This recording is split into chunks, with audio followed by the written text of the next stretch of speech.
Il ne fait pas bon être africain-américain aux États-Unis, socialement, politiquement, économiquement. Donc quand on arrive en tant que, comment dire, membre d'une classe sociale plus élevée, on n'a aucun intérêt à être associé et à être perçu comme africain-américain. On va se distancier par l'accent, on va garder notre accent.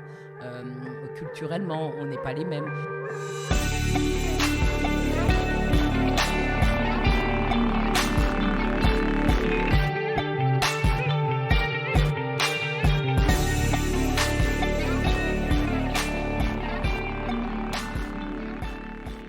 Maboula Soumaoro, bonjour. Bonjour Alexia.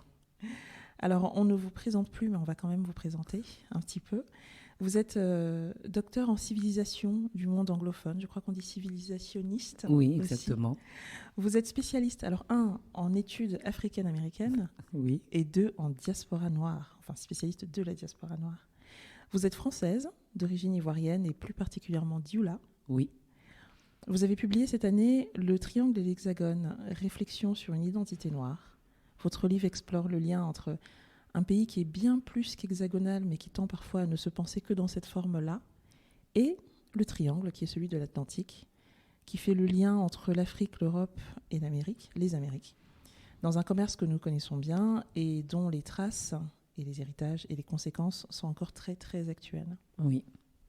Alors c'est long et impressionnant et un peu foisonnant cette présentation, mais il fallait en passer par là pour comprendre pourquoi c'est votre regard, votre vécu, votre pensée que nous avons choisi dans Friction pour éclairer, confronter, compléter, nuancer peut-être les propos d'Abdel. Alors Abdel Camara, est un homme guinéen de Guinée-Conakry qui s'est installé aux États-Unis avec sa famille quand il avait 14 ans. Il y est resté 20 ans à peu près et il vit désormais en France à la faveur d'une opportunité professionnelle. Il est un homme noir dans chacun des 3 points du triangle que vous définissez et que vous décrivez si bien dans votre ouvrage. Alors qu'est-ce que c'est qu'être un homme noir ? Construction sociale, fantasme propre à la diaspora, interaction avec les notions de nationalité, d'origine, de religion, de classe sociale. Nous allons réécouter avec vous, Maboula Soumaoro, certains passages du témoignage d'Abdel, mais déjà, vous aussi, né en France, de parents africains, donc vous avez étudié et travaillé longtemps aux États-Unis, donc votre identité de femme noire, elle aussi, elle passe par chacun des points de ce triangle de l'Atlantique. Comment est-ce que votre identité noire, elle s'est nourrie de ce triangle ? Quelle ligne de fracture et aussi quel fil conducteur peut-être ? Alors, je pense que la question est complexe, que mon identité noire, elle s'est construite par étapes, à plusieurs moments différents. C'est-à-dire que la conscience du triangle, la conscience de 3 points différents, elle n'arrive qu'à un certain moment de ma vie. Au départ, quand moi je nais à Paris et que je grandis en région parisienne, en banlieue parisienne, j'ai conscience que d'un seul point de ce triangle, et c'est l'Afrique. C'est l'Afrique avec la Côte d'Ivoire et c'est l'Afrique avec le groupe ethnique auquel mes parents appartiennent et moi-même j'appartiens par association, ce sont les Djoula. Donc moi quand je grandis en France, on va dire dans les années 80, je me pense Djoula puisque je suis la fille de mes parents et que je vis de manière très Djoula, très traditionnelle, avec une forte conscience de ne pas être française, qui passait à l'époque par l'idée que, au-delà de la nationalité, puisque je n'ai même pas eu la nationalité immédiatement à ma naissance, je l'ai eu plus tard, mais au-delà de la nationalité, il y avait quand même cette conscience raciale. On était noirs, on était des Africains, donc presque, on n'était pas français. Donc à ce moment-là, comme je l'ai dit, c'est l'Afrique qui compte et c'est la Côte d'Ivoire qui compte. Et ensuite, à partir de, je sais pas, la fin de l'adolescence ou début de l'âge adulte, j'ai commencé à voyager aux États-Unis. Et c'est à partir de ce moment-là que j'ai ressenti des points de connexion avec les Afro-Américains, avec les Afro-Caribéens que j'ai aussi rencontrés là-bas, avec d'autres personnes qui pouvaient être même françaises et non blanches et qui étaient expatriées. Et c'est vraiment depuis les Amériques, parce qu'il y a eu les États-Unis, mais aussi la Jamaïque, où j'ai passé beaucoup de temps. C'est vraiment depuis les Amériques que j'ai commencé peut-être à m'ancrer davantage dans cette nation française. C'est-à-dire que tout simplement, au moment de rentrer en vacances, au moment de, je ne sais pas moi, s'il fallait aller voir la famille, il se trouvait que la famille que je connaissais le mieux était à Paris ou en région parisienne et pas en Côte d'Ivoire. Donc c'est à partir de ce moment-là que la France est rentrée de manière plus consciente. J'étais aussi française. Et quand je dis j'étais aussi française, je ne veux vraiment pas que l'on puisse dire que cela ait donné lieu à un effacement. C'est-à-dire que ça a été une addition. J'ai été ivoirienne, enfin je suis ivoirienne, je suis française et je suis plein d'autres choses. Mais en tout cas, le regard porté sur cette association à la France, il est advenu en dehors de la France. Parce que aussi, un point que j'ai oublié de mentionner, c'est que particulièrement aux États-Unis, on m'a perçue comme française et on m'a acceptée comme française. Alors qu'avant, en France, on me demandait tout le temps d'où je venais et ça ne me posait pas de problème puisque j'avais intégré l'idée que je n'étais pas de là. Et comme je l'ai dit tout à l'heure également, pour ma famille, pour mes parents, on n'était pas de France. Et on allait repartir à un moment. Sauf que ça ne s'est jamais fait. Ma mère est encore là. Enfin voilà, je veux dire, c'est... On est nombreux, enfin moi pas, mais je sais qu'avoir eu un fantasme du retour de la part des parents. Oui, je pense que les parents en tant qu'immigrés, je pense que ça peut être commun et en cela universel à tous les immigrés. Quand on part, la question peut-être existentielle ou philosophique qui se pose, c'est quand on part, est-ce qu'on revient ? Quand est-ce qu'on va revenir ?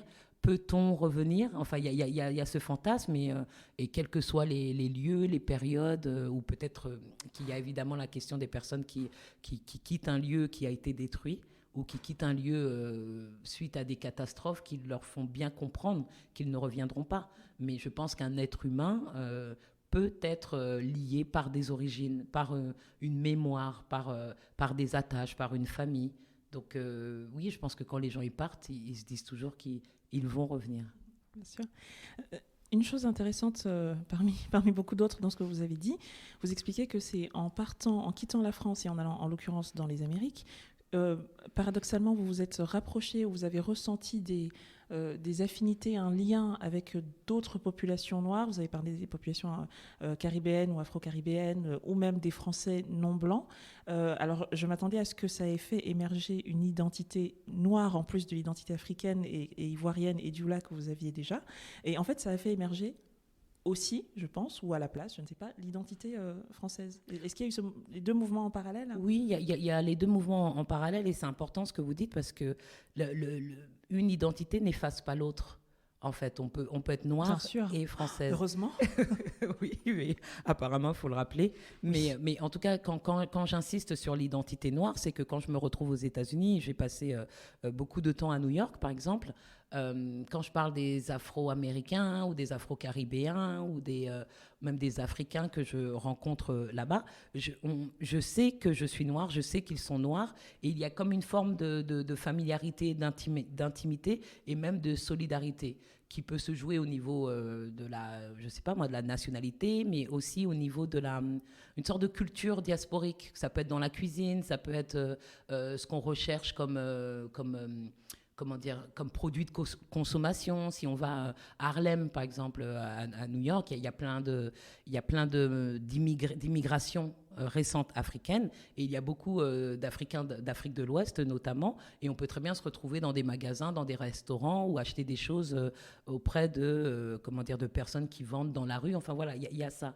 Mais après, même quand je me retrouve à la Jamaïque, par exemple, puisque là j'y suis allée en tant qu'étudiante et j'étais doctorante et je travaillais sur le rastafarisme, je rencontre des rastas, des communautés de rastas pour qui il y a tout un mythe autour de l'origine africaine, autour de l'importance de l'Afrique. Et moi, quand j'arrive devant eux, j'arrive avec mon corps noir. J'avais déjà des locks en plus à l'époque. J'arrive aussi avec mon prénom et mon nom de famille qui font tous de moi une sorte d'Africaine authentique qui, contrairement à eux, n'a pas été déracinée, n'aurait pas perdu son authenticité, sa culture.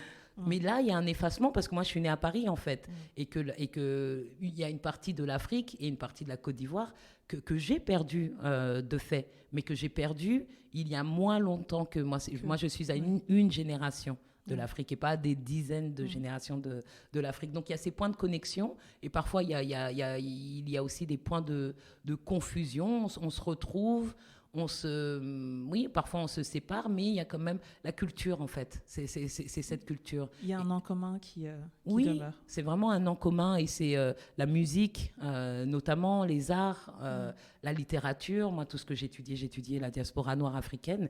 Et au-delà de ça, il y a cette identité française. Peut-être que quand je parle, on peut déceler chez moi un accent, en tout cas francophone. Et aux États-Unis, on va me prendre pour une Haïtienne plutôt. En se disant, oui, c'est une noire, mais qui parle français. Donc, qui parle français et qui est noir aux États-Unis? Les Haïtiens. Non, je ne suis pas haïtienne.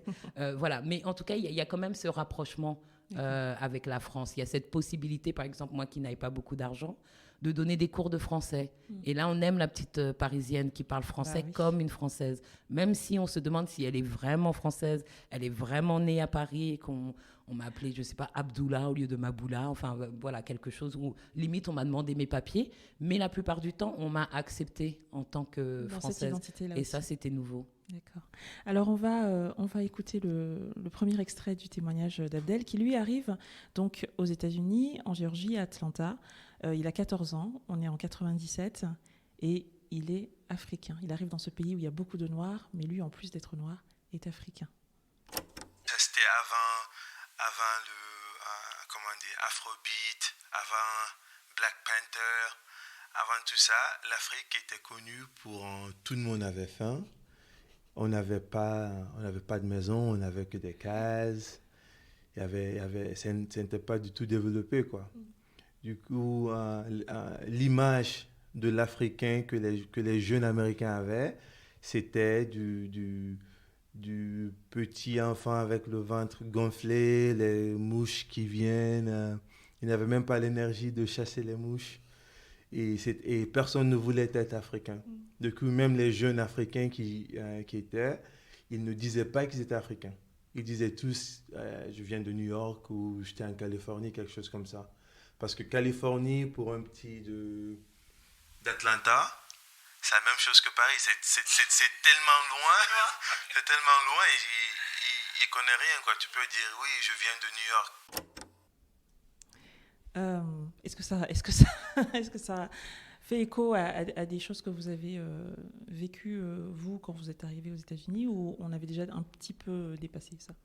Non, je pense que ça peut faire écho, mais moi, quand j'arrive aux États-Unis, j'arrive de Paris et je viens pas du continent. Donc, ça fait une différence. Et c'est pas à moi qu'on va le plus naturellement parler de l'Afrique, puisqu'il me suffirait de répondre j'ai jamais vécu en Côte d'Ivoire et c'est un fait. Mais par contre, cette histoire de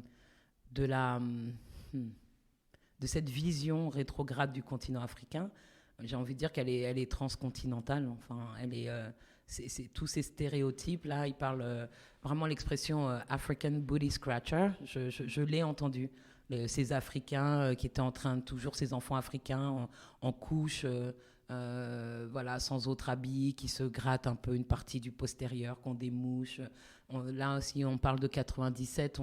On sort de la décennie 80 où il y a eu de grandes famines. Il y a l'image de l'Éthiopie, il y a USA for Africa qui est un grand titre. Il y a eu le concert, c'était quoi, Band Aid en Grande-Bretagne. Il y a eu également des choses en France aussi pour ces grandes famines des années 80. Donc on est vraiment, quel que soit le lieu, on est dans ce même imaginaire. Et en France, on entendait aussi des choses pareilles. Et c'est ça qui... oui, je pense que là, il est question d'une certaine honte et d'un poids à porter en tant qu'Africain ou descendant d'Africains. Est-ce que parmi les choses qui relient les différents membres de la diaspora africaine, il y a cette responsabilité à la fois le poids de ces narrations africaines qui ne viennent pas forcément de nous, et puis du coup une responsabilité de les retourner, de les améliorer? Est-ce que c'est quelque chose qui fait le lien entre le... Je pense que c'est exactement ça. C'est cette sensation d'avoir à gérer, de se retrouver de manière même involontaire comme les ambassadeurs de culture. Mais ça, c'est un poids qui est porté par je dirais plus particulièrement par les descendants, par les enfants. Parce que les parents, ils n'ont pas nécessairement eu cette honte. Pas du tout. Les Africains à travers le monde ont voyagé la tête haute. Et moi, je me souviens de ma famille. Voilà, toutes les... comment dire, toutes les rencontres sociales, les baptêmes, les lectures de Coran, les enterrements, les mariages, où tout le monde s'habillait, mettait son plus beau bazin, son plus beau boubou, ses plus beaux pagnes. Et eux, ils ne se disaient pas, nous sommes des êtres inférieurs. Les Djoulas, par exemple, sont très, très fiers et très dignes d'eux-mêmes. Nous, on a un mythe fondateur de la ville d'origine de mes parents qui dit en gros qu'on est les rois du monde. Et si on n'est pas Djoula, on n'existe pas. On n'existe pas, ça ne sert à rien. C'est même pas on est ivoirien, tout ça. Non, les Djoulas sont supérieurs. Voilà. Donc, eux, ils n'ont pas eu cette honte. C'est les enfants qui se retrouvent entre les deux cultures. Avec une culture qui est sûre d'elle-même, mais une culture qui n'est pas du tout valorisée par la société extérieure. Et nous, on est en contact permanent, enfin nous les enfants, on a été en contact permanent avec la société extérieure qui nous a rabâchés par le cinéma, par la musique, par les arts, enfin plein de choses que l'Afrique, c'était rien. Et ce qui me fait mal, mais que je comprends tout à fait, c'est... oui, pourquoi ce refuge ? On a dû trouver des refuges, des subterfuges. À un moment, on est quand même revenu en Afrique. À un moment, on a compris qu'on n'avait pas eu à se cacher, mais on sait qu'à un moment, on a porté une sorte de honte de nos cultures d'origine. Alors, je trouve ça très intéressant dans la façon de porter le fardeau, la différence que vous faites entre les premières et les deuxièmes générations. Et c'est quoi la différence ? Est-ce que c'est le fait que... Est-ce que c'est le rapport avec la société extérieure, avec la société d'accueil qui est différent, où nous, on a effectivement les petits camarades à l'école, etc. Nos parents qui sont arrivés, qui travaillaient, ils l'ont aussi ressenti, mais peut-être qu'est-ce qui fait cette différence ? Ou est-ce que c'est le fait aussi d'avoir connu une certaine Afrique ? Je parle notamment de parents qui ont grandi autour des indépendances, une certaine Afrique qui est encore différente de l'Afrique d'aujourd'hui, et donc... Qu'est-ce qui, pour vous, explique le fait que cette honte ne soit pas forcément partagée entre les premières et les deuxièmes générations ? Pour eux, il y avait une certitude dans leurs origines. C'est-à-dire, ils connaissaient la terre de départ. Ils y avaient vécu, ils y étaient nés. Voilà. Et je pense qu'ils avaient peut-être plus de capacité à contrer ce discours... on va dire hégémonique, enfin voilà, pour eux c'était comme si ils pouvaient entendre des choses. Est-ce que tu as déjà vu un lion ? Vous mangez des je sais pas, vous êtes cannibale. Bon, ils savent que c'est pas vrai. Et parfois, moi, j'ai le souvenir d'oncles et de tantes et de parents qui prenaient un peu tout ça à la légère, qui vont dire mais les Français sont fous, les Blancs sont fous. Enfin, c'est tout. Ça les atteint pas. Je pense que pour les deuxième génération ou la première génération de personnes qui est née en France hexagonale, il y a un trouble au niveau de l'ailleurs. On sait qu'on vient d'ailleurs, mais cet ailleurs, il n'est pas totalement le nôtre. Parce que est-ce qu'on arrive à y aller une fois par an ? Est-ce qu'on n'y arrive pas ? Est-ce qu'on parle la langue des parents ? Est-ce qu'on ne la parle pas ? Est-ce qu'on absorbe plus facilement le discours dominant ? Ou est-ce qu'on est en capacité de le contrer immédiatement ? C'est là que ça se joue. C'est le trouble dans le lieu d'origine. On est là, on est en France, on est à Paris peut-être, ou en région parisienne, et c'est ce qu'on connaît le mieux. Et ce lieu qu'on connaît le mieux est un lieu qui ne nous accepte pas totalement. Et l'autre lieu, celui de nos parents, et celui qui nous accepte, qui nous embrasse, on ne le connaît pas toujours, en tout cas totalement. Et c'est là la tension, en fait. C'est là le problème. Alors sur cette question de la narration de sa propre, enfin la connaissance de sa propre histoire, la narration, la façon dont on la vit soi, la façon dont elle est vue aussi par les autres, on va réécouter Abdel sur la manière dont il était perçu en tant que noir africain par opposition aux Afro-Américains. Alors, pour les Noirs, eux, c'était assez simple, quoi. Tu es juste... Parce qu'on avait tous des amis jamaïcains, on avait tous il y avait plein d'Africains. Du coup, c'est juste un côté de ton identité. Mais ce n'est pas un big deal, ça ne change pas beaucoup de choses, quoi. Pour eux, c'était plutôt, est-ce que tu parles comme nous ? Est-ce que tu t'habilles comme nous ? Est-ce que si tu fais ça, rien n'est différent. Tu fais partie d'un club, quoi. C'est pour cela, au début, j'étais à l'écart. Mais un an après, quand j'ai appris à parler comme eux, je m'habillais comme eux, je faisais partie du club. Est-ce que ça rejoint la forme de lien très fort que vous décriviez quand vous êtes arrivé Oui, je pense que ça peut entrer en résonance avec ce lien, mais il y a une histoire africaine-américaine de mémoire et de reconnexion avec le continent africain.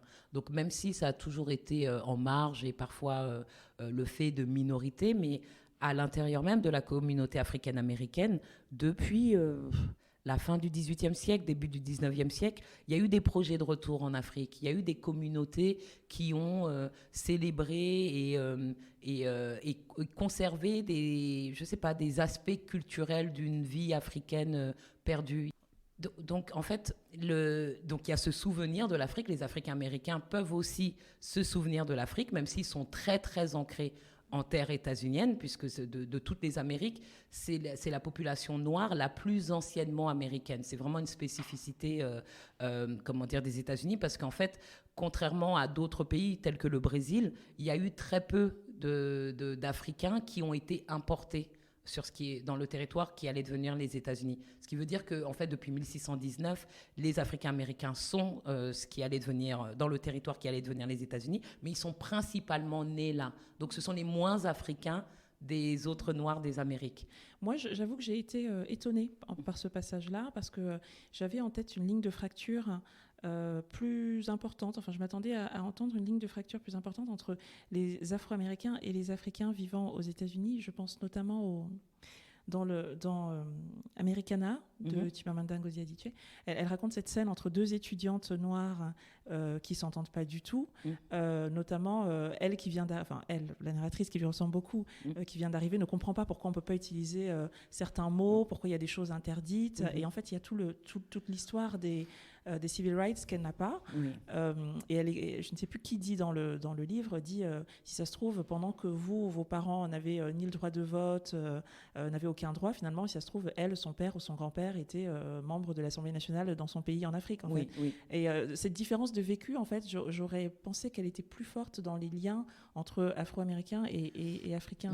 Mais je pense que les différences, elles sont fortes aussi, elles sont marquées, puisque là, il y a la question de la nationalité qui rentre en compte. Il y a aussi la question de la classe sociale. Par exemple, quand on pense à Chimamanda Adichie, elle vient de la bourgeoisie nigériane et elle arrive déjà pour faire ses études. Elle est diplômée et elle vient faire ses études, je veux dire, elle ou son personnage viennent faire leurs études aux États-Unis. Donc, il peut avoir de la part de ces nouveaux arrivants d'origine africaine sur le continent américain une sorte de malentendu. Et parfois, ça s'est vu à travers l'histoire, des tentatives de se dissocier des Africains-Américains. Parce qu'il ne fait pas bon être Africain-Américain aux États-Unis, socialement, politiquement, économiquement. Donc quand on arrive en tant que, membre d'une classe sociale plus élevée, on n'a aucun intérêt à être associé et à être perçu comme Africains-Américains. Donc certains Africains, et là je parle vraiment de l'immigration qui a commencé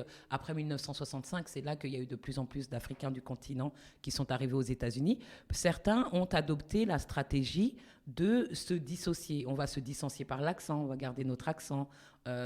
Culturellement, on n'est pas les mêmes. Et on voit que, par exemple, même quand on pense à la figure de Barack Obama, ce fils de Kenyan, on a bien vu que parfois, et ça avait été le cas aussi avec les Afro-Caribéens, il y a eu la constitution d'une bourgeoisie caribéenne ou africaine qui a mieux réussi socialement que les Africains-Américains. Mais à quel prix ? Ce dont on s'aperçoit, c'est que quel que soit le degré de réussite de la première génération des immigrés, à la deuxième génération, ça se termine. À la deuxième génération, les indicateurs socio-économiques sont exactement les mêmes. Et même quand aujourd'hui on regarde un mouvement comme Black Lives Matter, on voit, si on fait attention aux noms des personnes qui prennent la parole, on voit qu'il y a des descendants d'Africains. Donc aujourd'hui, il y aurait peut-être une plus grande solidarité et une plus grande fusion. Mais c'est vrai que parfois, des quartiers africains ne sont pas sont situés dans les quartiers africains-américains, mais constituent une enclave, avec tout comme il y a des quartiers afro-caribéens. Voilà. Okay. On est tous noirs, mais on n'est pas le même genre de noir. Et alors, on n'est pas le même genre de noir. Entre nous, noirs, éventuellement, on se regarde en étant très conscient des différences. Et en plus, on n'est pas le même genre de noir aux yeux de la classe dominante, qui est la classe blanche. Et on va entendre Abdel là-dessus aussi. Il y a deux réactions. La première réaction que tu as, c'est que tu n'es même pas afro-américain. Tu n'es même pas au seul niveau, tu es africain. Oui. C'est plus bas, quoi. C'est la première réaction que j'avais remarquée. Mais moi, vraiment, mon identité, ça le troublait. Parce que j'étais l'un des Africains qui, si tu ne pouvais pas me dire, ben rentre chez toi, j'allais dire, ben je veux rentrer, c'est mon père qui m'a amené ici. Moi, je veux rentrer. Moi, j'étais à l'aise. Alors ça choquait un peu. Et la deuxième partie, c'est que on peut te regarder aussi comme si tu n'as pas comment on dit, bagage que l'Afro-Américain a. Ils peuvent être un peu plus relax avec toi parce qu'ils se disent que tu n'as pas le même vécu que les Afro-Américains. Tu n'as pas l'histoire du civil rights, de tout ce qui s'est passé, l'esclavage. Tu ne fais pas partie De ceux qui sont partis. Oui, discussion de slavery. Alors pour eux, tu n'es que noir de peau, mais tu n'es pas noir de culture, tu es foreign. Et ça aussi, ça peut avoir positif et négatif parce que ça trouve qu'il y a des blancs qui sont plus à l'aise avec toi que les Afro-Américains. Je pense que ça englobe pas mal et ça illustre pas mal ce qu'on a dit, et notamment ce que vous avez expliqué juste avant. Oui, parce que c'est ça qui montre la complexité de la question. Évidemment, là, dans ce que Abdel vient de raconter, ça me fait revenir à une réplique dans le film Hôtel Rwanda, où il y a un moment à la fin du film, quand, je ne sais plus, il y a quelqu'un, je crois que, est-ce que c'est Nick Nolte, l'acteur qui joue une sorte de représentant des Nations Unies, des casques bleus, et qui a une conversation sûrement avec le héros du film, avec Don Cheadle, et il parle un peu géopolitique, et en gros... les Rwandais demandent mais pourquoi la communauté internationale n'intervient pas. Et Nick Nolte répond mais c'est parce que vous êtes des Africains, vous n'êtes même pas des Afro-Américains, vous êtes rien. Donc ça m'a vraiment sauté aux yeux quand j'ai entendu ce qu'Abdel a déclaré. Donc il y a cette vision internationale, transnationale de l'Afrique qui est le lieu du néant. Mais d'un autre côté, il y a aussi cette vision de l'Afrique qui permet un évitement des tensions nationales. C'est-à-dire que si on est face à un noir, si on est blanc aux États-Unis et qu'on est face à un noir qui n'est pas un Afro-Américain, on n'est pas en face de l'histoire, on n'est pas en face des inégalités, on n'est pas en face de l'esclavage, en tout cas pas l'esclavage local, c'est-à-dire l'esclavage aux États-Unis. Et là, ça permet de détendre. Et là, on peut bénéficier, je veux dire, moi-même, ça m'est arrivé, d'une sorte de... oui, peut-être d'égards et de gentillesse et même d'opportunités économiques. On pourrait parler de l'université. Il y a énormément d'enseignants, soit africains ou soit d'origine africaine, et moi j'en ai fait partie, qui ont eu des opportunités aux États-Unis qui n'étaient pas celles des Africains-Américains, qui pourtant sont ceux qui se sont battus pour la fondation des départements de Black Studies ou Africana Studies, par exemple. Voilà, donc il y a cette question de détente. Au moins avec vous, on peut discuter parce que nos Noirs à nous, ils sont trop, ils se vexent trop vite, ils s'en remettent pas, ils vont pas de l'avant. Donc voilà, il y a ce double mouvement. Mais dans les deux cas, on est toujours dans la gestion de ces identités raciales, on est dans la gestion de ce racisme. Je pense qu'il est vraiment vain de croire qu'on peut s'en sortir aujourd'hui. Il y a des tensions de plus en plus marquées. Il y a le mouvement ADOS, par exemple. C'est American Descendants of Slavery, ou quelque chose comme ça, ADOS. Et qui est un mouvement qui peut faire peur, qui est assez nationaliste, qui pourrait être xénophobe, et qui émane d'Africains-Américains qui veulent marquer leur différence d'avec les autres Noirs qui ne sont pas prêts à porter tous les stigmates. Voilà, donc on peut comprendre ce contre quoi se bat ce mouvement, mais d'un autre côté, je pense que cette partition entre les différentes identités noires ne bénéficiera à personne en vérité.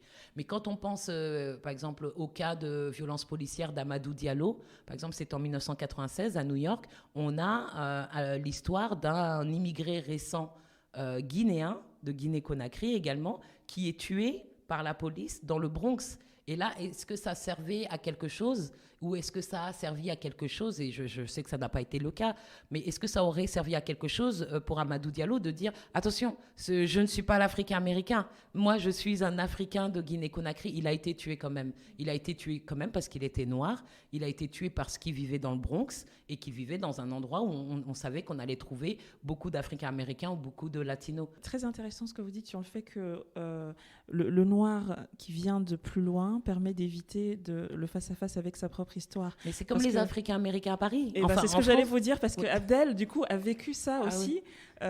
Et il raconte très bien, alors je ne sais pas si on a le temps d'entendre ce passage-là, mais il raconte très bien comment il arrive dans une banque pour ouvrir son compte bancaire, et ça dure une demi-heure de « non, monsieur, on n'a pas vos identifiants, il va falloir qu'on vous les renvoie, et pourquoi vous n'avez pas une adresse en France ?» Et tout ça, un pataquès, au bout d'un moment, il s'énerve. Et donc, comme il s'énerve, il parle anglais, et il dit « ça suffit maintenant, mon argent est chez vous, vous me le donnez, je ne comprends pas, voilà mon passeport, vous vérifiez l'identité, et puis vous me donnez mon argent. » Ah, c'est un passeport américain. Attendez, monsieur. Et là, il a le directeur de la banque qui descend. Bien sûr.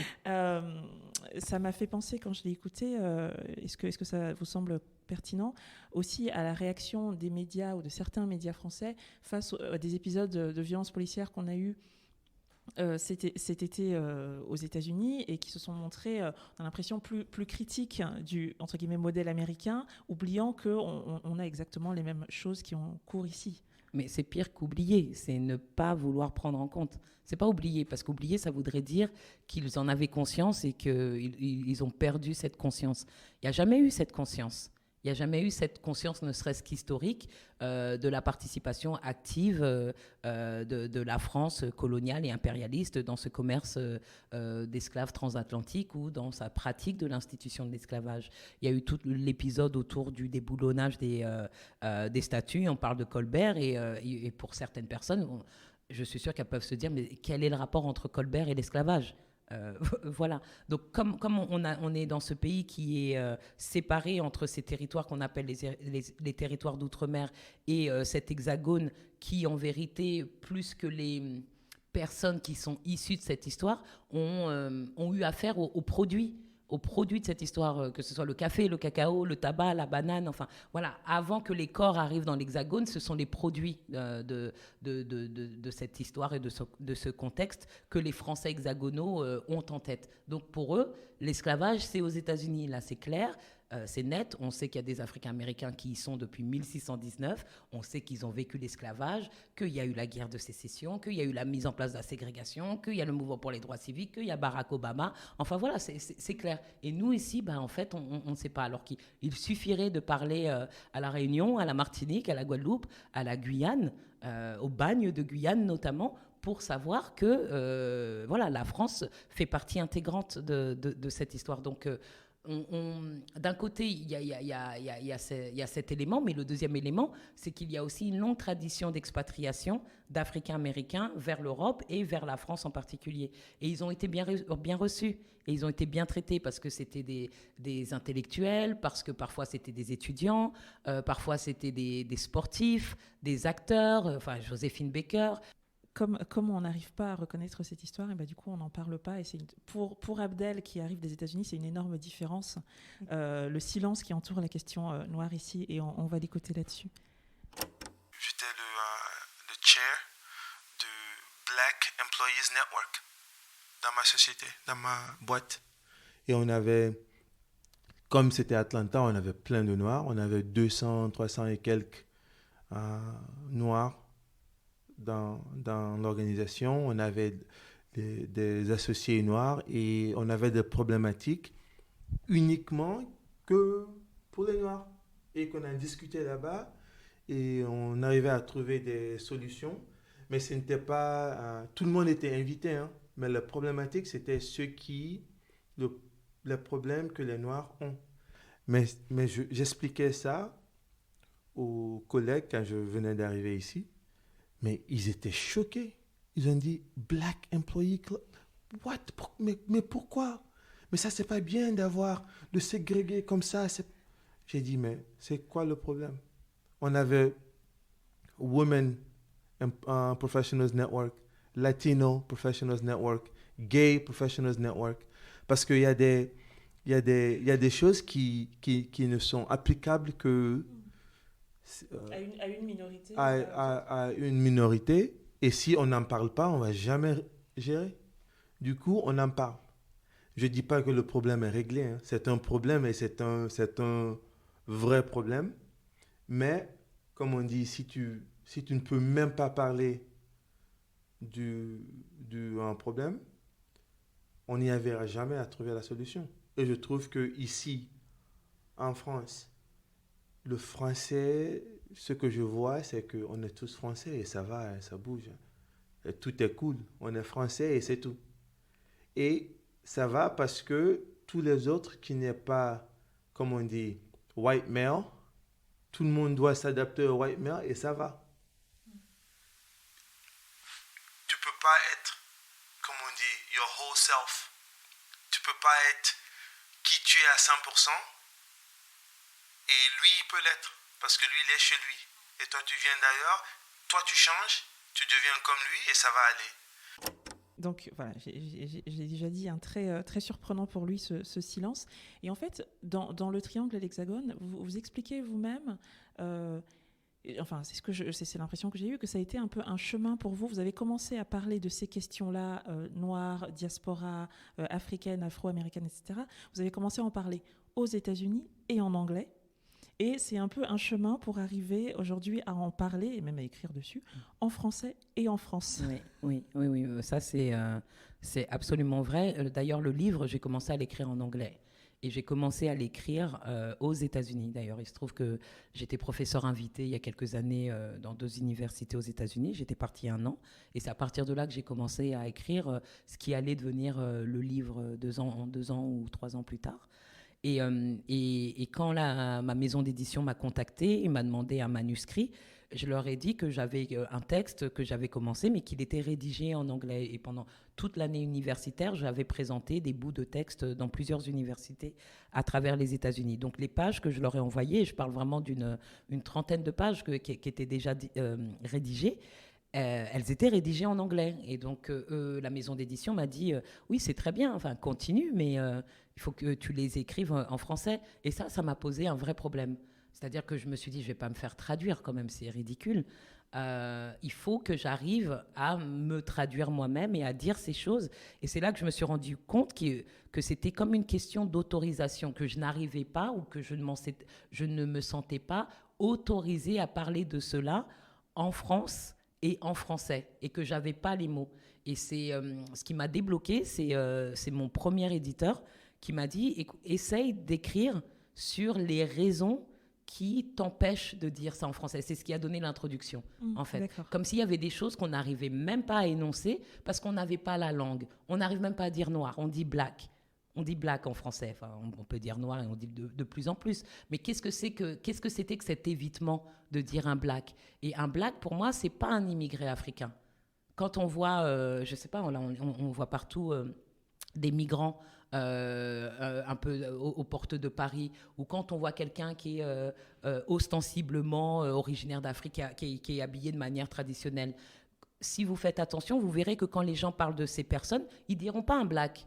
Ils vont dire un Africain, ils vont dire un immigré, ils vont dire un migrant, ils vont dire un réfugié. Ils vont même parler de manière péjorative et dire, je ne sais pas, un Mamadou, enfin toutes ces choses. Quand on dit black, c'est vraiment un certain type de personnes noires. Et j'ai l'impression que ce certain type de personnes noires, c'est les Noirs de France, en fait. Et c'est les Noirs de France, c'est-à-dire les enfants d'immigrés, mais ça pourrait même aussi englober les personnes qui sont originaires des territoires qu'on appelle les territoires d'outre-mer, qui pourtant sont français depuis 1848. Donc on voit bien que ce n'est pas seulement une question de nationalité, c'est vraiment une question raciale. Et donc on n'arrive pas à désigner, on n'a pas de mots pour dire qu'en vérité, en France, depuis longtemps, il y a des Noirs. Alors, tant de tourments, y compris linguistiques, pour se raconter.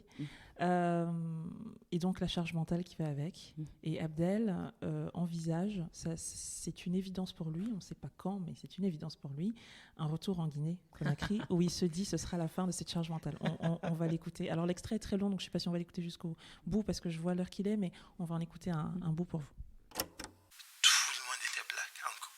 Pour la première fois dans 14 ans, tout le monde était black. Il y avait quelques expats qui se promenaient, mais tout le monde... Alors, la question raciale, ce n'était plus, quoi. Ça n'existait plus, ça ne faisait plus partie du calcul, il n'y avait pas d'énergie à dépenser là-dessus. Alors ça, on était plutôt maintenant locaux ou tu es un vacancier, comme on disait. Pour moi, j'étais guinéen, pur guinéen, rien d'autre. Je n'étais pas américain, je ne suis pas français, je suis guinéen. Mais maintenant, quand je suis allé à Conakry, c'était, il y a mon père ou ma mère qui me disait, tu veux aller quelque part, pars avec ton cousin. Je dis, mais non, pourquoi, j'ai pas besoin. Mais moi, j'ai évolué ici, j'ai pas besoin non, pars avec ton cousin. Et je me suis rendu compte que les gens savaient que je n'étais plus de là-bas. Et je ne savais pas comment ils le savaient, mais c'était, comment on dit, obvious. C'était clair, quoi. Fantasme ou est-ce qu'on l'appelle et on lui dit mec ça va pas se passer comme ça ou est-ce qu'il y a des chances que... On lui dit que cette histoire-là on l'a déjà entendue, mais qu'il y a des gens qui sont rentrés. Il y a toujours eu des gens qui ont réussi à rentrer. Après, tout ce qui ne fera pas partie, tout ce qui ne relèvera pas de cette charge mentale ou de cette charge raciale peut également se déployer dans d'autres domaines, qu'ils soient ethniques, religieux, sociaux. Enfin, il y a plein d'autres façons de hiérarchiser, catégoriser les êtres humains, malheureusement. Mais en tout cas, c'est vrai que si on veut éviter cette charge raciale, c'est une bonne idée d'aller dans des pays qui sont noirs. Mais il y aura monochrome ou presque. Oui, presque. Enfin, en tout cas, des choses qui permettent un certain confort mental. C'est-à-dire qu'au moins, quand il vous arrive quelque chose, quand il vous arrive ce qui vous arrive, vous n'êtes pas en train de vous dire « est-ce que c'est parce que je suis noire ?» Et on ne va pas l'entendre, mais il le dit effectivement à un moment. Il dit si on me refuse un appartement, je sais que c'est pas ça. Ça peut être plein d'autres choses, mais voilà, je sais qu'a priori, et ça ne veut pas dire que ces autres choses sont plus justes. Oui. Mais en tout cas, ça permet d'écarter un facteur. Voilà. Alors que ce que les gens ne comprennent pas souvent, c'est ça la question. C'est cette charge raciale. C'est de se demander qu'est-ce que mon identité et même ce qui est visible de mon corps, qu'est-ce que cela m'empêche et à quoi n'ai-je pas accès du fait de la perception de mon corps. Et ça, les gens, parfois, des fois, les personnes blanches ne se rendent pas compte, mais en tout cas, les personnes non blanches sont très au fait de ça. Il faut peut-être que je me coiffe de cette façon, peut-être qu'il faut que je m'habille de cette façon, peut-être qu'il faut que je parle de cette façon, peut-être qu'il faut que j'ai l'air d'eux parce que je sais qu'on va me confondre ou on va croire qu'il faut que je prouve que je ne suis pas cette personne-là. Maboula Soumaoro, on arrive à la fin de l'heure qu'on avait promise, donc on va aller à la toute dernière question, qui est aussi la dernière question que j'ai posée à Abdel. Aujourd'hui, tu es qui sur ces sujets de race, et tu penses que demain, tu seras qui? I'm a black man. Et je dis que I'm a black man parce que nous avons aussi le droit comme on dit, the black experience is not a monolith. De la même manière que si tu es blanc, tu peux être tout, quoi. Tu peux être australien, anglais, français, sud-africain, et c'est accepté que tu es blanc. Mais en tant que noir, il y a toujours, there's an attempt to find out where you are. Et quelqu'un m'a dit, j'ai entendu une fois, on dit que you are what you have to defend. Et j'aurai toujours à défendre d'être noir. N'importe où, sauf en Afrique, disons, s'il y a if there's a crime committed, il y a un crime qui est commis par un noir et que je suis en train de marcher, on dit, il y a un noir qui l'a fait, il est parti de ce côté, on va m'arrêter. Il n'y aura pas de discussion. C'était quelle sorte de noir? Il parlait avec... Non, on va m'arrêter. Du coup, for me, I'm a black man of Guinean origins who grew up in America, who now lives in France, who's gonna go back to Guinea one day. Du coup, je ne laisse plus personne me définir, quoi. Moi, je me donne aussi l'opportunité de choisir qui je suis quand je veux, à ma faveur quelquefois. Et vous, Maboula Soumaoro, qui êtes-vous devenu? Sur quel chemin êtes-vous? Vers quoi allez-vous? Je vais dire un peu comme Abdel. Moi aussi, je me définis comme noire. Et me définir comme noire n'empêche pas d'autres strates de mon identité. Je suis noire et je suis d'origine africaine. Je suis musulmane, par exemple. Je suis une femme. Je suis une enfant de pauvres et une enfant d'immigrés. Mais par contre, c'est très important aujourd'hui de dire que je suis noire, précisément parce que cette identité, cette catégorie noire, elle a été créée comme identité inférieure à travers l'histoire. C'est de là que naît l'identité noire, tout comme l'identité blanche, qui a été créée en même temps, a été définie comme une caste ou une catégorie supérieure. Et moi, justement, parce que j'ai conscience de cette histoire, je refuse et je réfute cette infériorisation. Et donc, je veux être noire. Je veux être noire justement parce qu'on a dit que c'était pauvre, laid, esclave, je ne sais pas, maléfique, enfin, tous les qualificatifs qu'on a associés à cette identité. Donc, c'est comme, je ne sais pas, moi, avoir de la solidarité pour l'éternité avec les pauvres. Donc, moi, je suis noire. Et justement, pas pour montrer, mais pour incarner le fait que noir, c'était humain. La catégorie noire, elle a été aussi créée pour déshumaniser, pour expulser de la catégorie humaine. Et moi, je veux être noire et humaine. Et souvent, on dit qu'il s'agit de viser une sorte d'universalisme qui serait désincarné. Alors que, je veux dire, je ne suis pas la seule à le penser et à l'avoir travaillé. L'universalisme, il est souvent prôné, même de manière indirecte, comme un universalisme blanc, comme un universalisme masculin même, enfin, et plein d'autres choses, comme un universalisme valide, par exemple. Même les personnes en situation de handicap sont exclues.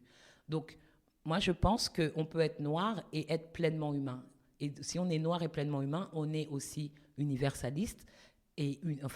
On est universaliste parce que si on reconnaît mon humanité ou si on reconnaît l'humanité des personnes qui sont perçues comme noires, eh ben, on arrive à toucher, percevoir l'humanité commune. Pour moi, ce n'est pas une exclusion. Si on dit, oui, mais si c'est noir, ça veut dire que ce n'est pas universaliste. Si on dit ça, ça veut dire que le noir n'est pas humain. Le noir est humain. Et chaque expérience, même ancrée dans une communauté particulière ou même dans une expérience particulière, fait partie de l'humanité. Donc on peut être noir et toucher le monde entier. Donc moi, je veux être noire, je suis noire. Et je ne l'ai pas toujours dit comme ça, mais aujourd'hui, en 2020, c'est ce que je dis. Maintenant, dans 20 ans, quand on aura dépassé toutes ces questions, ce que je ne pense absolument pas, mais en tout cas, peut-être qu'un jour, on n'aura pas besoin de se définir comme ça et ça sera tant mieux. Mais on ne pourra pas cesser de se définir de la sorte tant qu'il n'y aura pas eu une égalité instaurée entre tous et toutes. Donc pour l'instant, c'est hyper important pour moi de dire que je suis noire et de ne pas me cacher derrière une sorte d'invisibilité qui est de toute façon, dans mon cas précis, contredite par mon corps. Mon corps, il parle et quand les gens sont face à moi, ils savent qu'ils sont face à une femme noire.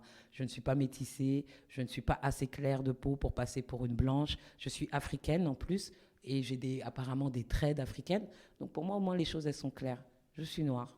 Donc il n'y a pas de problème, pas de honte, pas de langue anglaise, pas de black. Voilà, noir, ça va très bien. Merci Maboula Soumaoro. Merci Alexia. Merci.